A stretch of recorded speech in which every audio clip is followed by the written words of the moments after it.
Aiwa silks, Kasaragod, Kanhangad, Mangalore. പ്രധാനമന്ത്രി നരേന്ദ്രമോദിക്ക് ആവേശകരമായ സ്വീകരണമാണ് അമേരിക്കയിലെ ഹ്യൂസ്റ്റണിൽ നടന്ന ഹൗഡി മോദി പരിപാടിയിൽ വെച്ച് നൽകിയത്.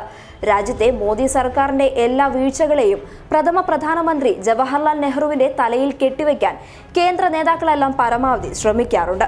എന്നാൽ മോദിയെ വേദിയിലേക്ക് സ്വീകരിച്ച ഡെമോക്രാറ്റിക് പാർട്ടിയുടെ നേതാവ് സ്റ്റെന്നി ഹോയറിന്റെ പ്രസംഗത്തിൽ നിറഞ്ഞു നിന്നത് ജവഹർലാൽ നെഹ്റുവും ഗാന്ധിജിയുമായിരുന്നു. ഇതെല്ലാം കേട്ടുകൊണ്ട് ഹോയറിന് തൊട്ടടുത്ത് തന്നെ നിർവികാരനായി മോദിയും നിൽക്കുന്നുണ്ടായിരുന്നു. 50,000-ഓളം ഇന്ത്യക്കാർ തിങ്ങി നിറഞ്ഞ ഹ്യൂസ്റ്റണിലെ സ്റ്റേഡിയത്തിലാണ് മോദിക്ക് സ്വീകരണം നൽകിയത്. മോദിയുടെ പ്രസംഗത്തിന് കാതോർക്കാൻ എത്തിയതായിരുന്നു ഇന്ത്യൻ സമൂഹം. മോദിയെ വേദിയിലേക്ക് ക്ഷണിച്ച് പ്രസംഗിച്ചത് അമേരിക്കൻ പ്രതിനിധി സഭയുടെ ഡെമോക്രാറ്റിക് നേതാവ് സ്റ്റെന്നി ഹോയർ ആയിരുന്നു. ഹോയറിന്റെ പ്രധാന വിഷയം ഇന്ത്യയുടെ ജനാധിപത്യമാണ്. ഇതിന് മുഖ്യ സംഭാവന ചെയ്ത നെഹ്റുവിനെയും ഗാന്ധിജിയെയും അദ്ദേഹം വാനോളം പുകഴ്ത്തി. ശക്തന് നൽകുന്ന പോലെ അവശരായവർക്കും അവസരമൊരുക്കുക എന്ന ഗാന്ധിജിയുടെ വാക്കുകളും അദ്ദേഹം ഉദ്ധരിച്ചു. മോദിയെ തൊട്ടടുത്ത് നിർത്തിയായിരുന്നു ഹോയറുടെ പ്രസംഗം. ഗാന്ധിജിയുടെ അധ്യാപനങ്ങളും നെഹ്റുവിന്റെ ദീർഘവീക്ഷണവുമാണ് ഇന്ത്യയെ മതേതര ജനാധിപത്യ രാജ്യമായി നിലനിർത്തുന്നത്.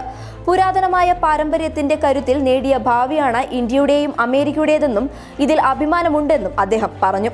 വൈവിധ്യങ്ങൾക്കും ഓരോ വ്യക്തിയുടെയും അവകാശങ്ങൾക്കും ആദരവ് നൽകുന്ന ഇന്ത്യൻ ജനാധിപത്യ നിലപാടിനെയും ഹോയർ പുകഴ്ത്തി. നെഹ്റുവിനെ നിരന്തരമായി BJP നേതാക്കളും മോദിയും അമിത്ഷായും കുറ്റപ്പെടുത്തുന്നതിനിടയിലാണ് ഹ്യൂസ്റ്റണിൽ നെഹ്റുവിന് കയ്യടി ലഭിച്ചത്. അത് മോദി വേദിയിൽ നിൽക്കുമ്പോഴാകുന്നു എന്നത് ഒട്ടേറെ രാഷ്ട്രീയ പ്രാധാന്യവുമുണ്ട്. അമേരിക്കയെ പോലെ ഇന്ത്യയും ഗാന്ധിയുടെ ആശയങ്ങൾക്കും ഇന്ത്യയെക്കുറിച്ചുള്ള നെഹ്റുവിന്റെ കാഴ്ചപ്പാടിനും അനുസൃതമായി ഒരു ഭാവി കെട്ടിപ്പടുക്കുകയാണ് തങ്ങളുടെ പാരമ്പര്യത്തിൽ അഭിമാനിക്കുന്നവരാണ്. ബഹുസ്വരതയെ ബഹുമാനിക്കുകയും ഓരോ വ്യക്തിയുടെയും മനുഷ്യാവകാശങ്ങളെ സംരക്ഷിക്കുകയും ചെയ്യുന്ന മതേതര ജനാധിപത്യ രാഷ്ട്രമാണ് നെഹ്റു ഇന്ത്യയെ കണ്ടത് എന്നാണ് ഹോയർ പറഞ്ഞത്. സ്വാതന്ത്ര്യം ലഭിച്ച വേളയിൽ അർദ്ധരാത്രി നെഹ്റു നടത്തിയ പ്രസംഗവും അദ്ദേഹം പ്രസംഗത്തിൽ സൂചിപ്പിച്ചു.